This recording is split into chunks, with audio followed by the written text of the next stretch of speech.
నిన్న చంద్రబాబు నాయుడు రేవంత్ రెడ్డి గారి ఇద్దరు అవగాహన ఉపన్యాసాలని విన్నాం. ఎంత స్పష్టమైన అవగాహనతో ఉన్నారో ఇద్దరు కూడా.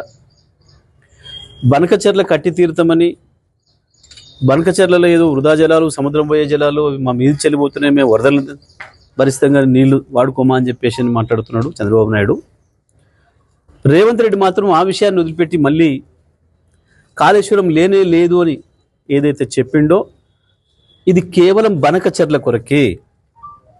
చంద్రబాబు నాయుడు ఉపన్యాసానికి మద్దతుగానే రేవంత్ రెడ్డి గారు మాట్లాడారు తెలంగాణ ముఖ్యమంత్రిగా. రెండు వేరు ఉపన్యాసాలు కావు, ఒకటి పోటీ ఉపన్యాసాలు కావు. చంద్రబాబు మాట్లాడిన దానికి సపోర్ట్గానే రేవంత్ రెడ్డి మాట్లాడాడు. లేనే లేదు కాళేశ్వరం అని మాట్లాడడం అంటేనే చంద్రబాబుకు వంత పలకడము. దీనికి వేరే ఇంకేందో సాక్ష్యాలు, ఇంకేందో వేరేది అక్కర్లేదు. కాళేశ్వరం ఉన్నది, కాళేశ్వరం నుంచి సంవత్సరానికి 240 టీఎంసీల పైగా నీళ్లను వాడుతున్నామని చెప్పాలి. ఇది చెప్పకపోతే బనకచెర్లకు అనుమతి ఇచ్చినట్టే, తెలంగాణకు ద్రోహం చేసినట్టే, అందులో ఏం సందేహం లేదు.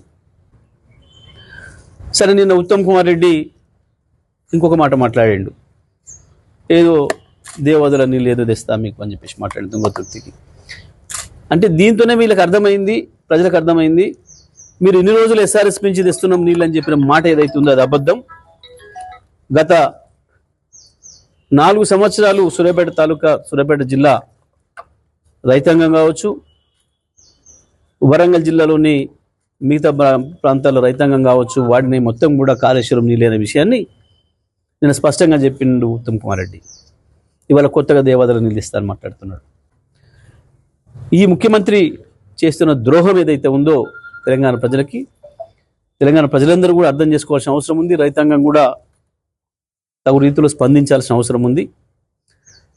నిన్నటి స్వాతంత్ర దినోత్సవ సందర్భంగా చేసిన ఉపన్యాసాలు చంద్రబాబు నాయుడుకు ఉపయోగపడే పద్ధతుల్లో చంద్రబాబు నాయుడు ఉపన్యాసం కొనసాగింపులో భాగంగానే రేవంత్ రెడ్డి కూడా మాట్లాడిండు. అది ఒక్క మాటలు చెప్పాలంటే చంద్రబాబు నాయుడు రాసిచ్చిన ఉపన్యాసాన్ని రేవంత్ రెడ్డి మాట్లాడాడు.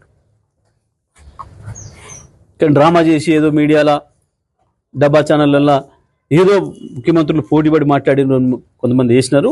బహుశా వాళ్ళకి అర్థం కాకనా, అవగాహన లేకనా, లేదా వాళ్ళ స్పాన్సర్డ్ ప్రోగ్రామ్గా వేసినరా. నిన్నటి మాత్రం చాలా స్పష్టంగా బనకచెర్ల కుట్రకి అనుకూలంగానే తాళం వేసిండు